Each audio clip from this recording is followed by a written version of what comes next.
I like that knowing that I helped pave the way for other families like mine. So it's something that I still want to continue doing that work.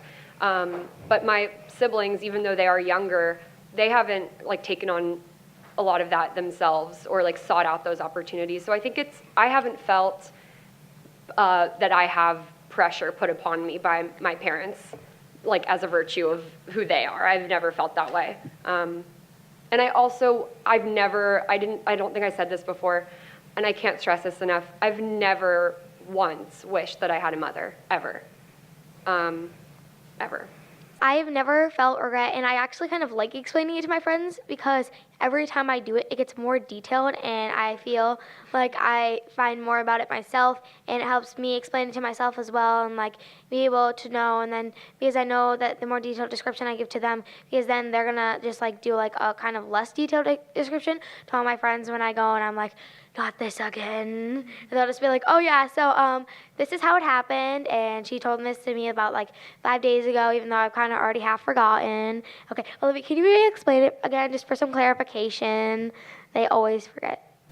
Just any parent who puts a lot of pressure on their kid to be super duper perfect is like, that's just a parent thing. It doesn't matter if you're 2 men or 2 women or any other combination of parents. Also to kind of jump off of what she was saying, is that, so when, sometimes like you might think that just because you have 2 dads or you were born through surrogacy or something that like other people think you're different, sometimes it's like not just like she's weird, that's really cool. So like I have a lot of friends who I say like, oh yeah, I have 2 gay dads. Like they'll be like, oh, that's really cool. And when they meet them, they're like, oh, I love your dads, they're so cute, or like something like that. And I think like most people expect such a negative reaction, but in some cases like you get a really positive reaction. And also I have a lot of friends who have heard the story of how I was made so many times. Like I have my best friend and I were walking with another friend who didn't know the story, and then so she asked me like how I was born, and my best friend actually explained it to her like completely like 100% accurate. Like it was I thought it was so great because like I taught her well. But so yeah. So it's just been, I think that was really great. So you don't always get like the negative reaction you expect. So I think that's really a cool thing when you get like such a positive reaction. Yes, but I try to ignore it. And that pressure doesn't come from my parents, it does come from society and outside sources. There's, like I mentioned earlier, and like Lindsay kind of reaffirmed, people might say, oh, she got a bad grade on that math test because her dad's blah, blah, blah, blah, or something like that. Or there's just kind of a pressure to almost in a way be more feminine, because people think that because I was raised by men and have a brother and don't have any women in my house, that I'm less feminine, and that's not true necessarily. Like I'm no super girly girl, but I'm also not very masculine. So there's just kind of this pressure to be a better woman because of my parents, but I'm ignoring that completely because it's not, if I were born to straight parents, I would hope my life would be no different than now. Like it's not my parents. To add on, my friends will meet my dads and they'll just be like, oh my God, they are so gay. And I'll be like, I know, because they are gay. Like, you don't really have to point that out to me. And they'll be like, they're like so much like you because you're a girl and they act like a girl because they like nail polish. I'll be like, just because they're gay doesn't mean they have to like nail polish. And they go and and they do not hang out with them. Yeah, and they go and tell the stereotypes, and I like counter every single one, and they're like, how do you do that? And they're like, and they do it as like a test of like how well I know every stereotype and how to counter them. And I always come prepared and be able to like do that. So always prepare your kids for when your kids' friends meet you. Ooh, so that just leads me to a question that your kids are going to get asked, and that question is which one is more feminine, which one is the mom figure, which one is the dad figure. I hate that question. So my parents, there's one that stays home more. That's because his job lets him stay home more. He is also the better cook. So we let him cook more.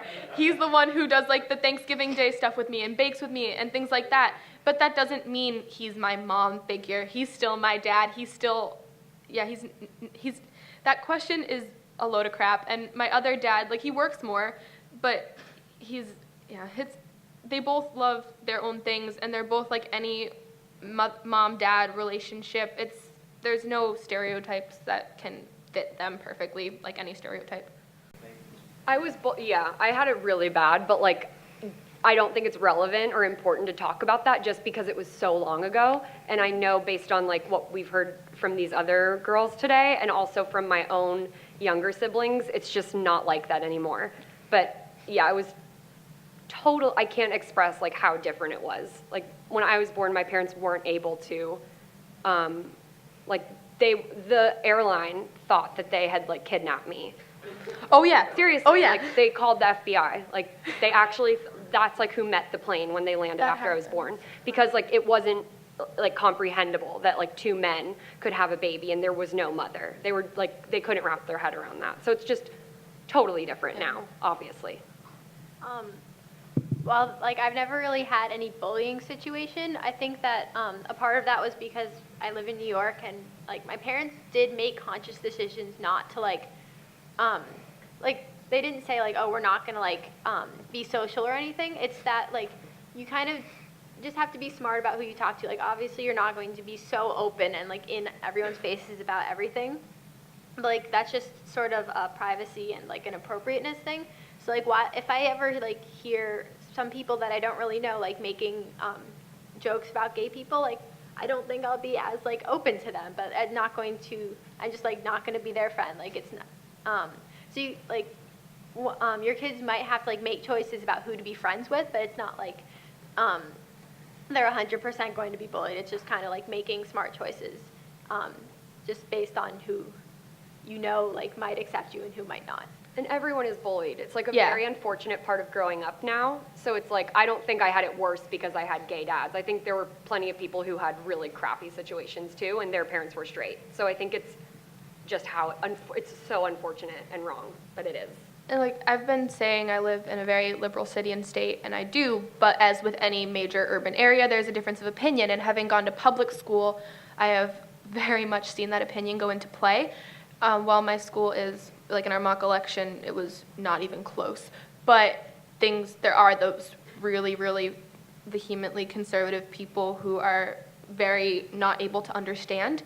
And I've had people who are now my friends who we've talked it out and gotten over it, but they just have been extremely rude about certain aspects and just not understanding how things work. So I wouldn't necessarily call it bullying. I'd call it more being raised differently.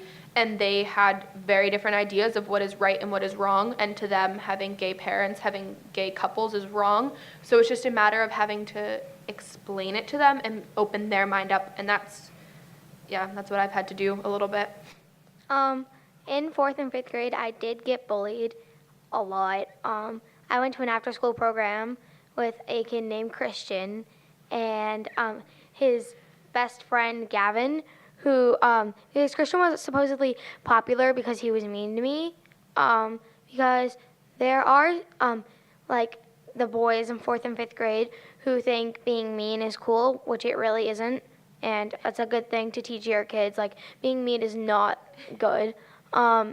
And so I went to after school with Christian and Gavin, and it got to the point where my friends, they were nice to my friends, and like my friends thought they were funny, and like they would hang out with him. So it got to the point where I couldn't hang out with my best friends, and the people that I just had been friends with since kindergarten. We had always hung out after school, and I would, because I do love little kids, I would go and I would hang out with like their siblings and like the kindergartners because they're adorable.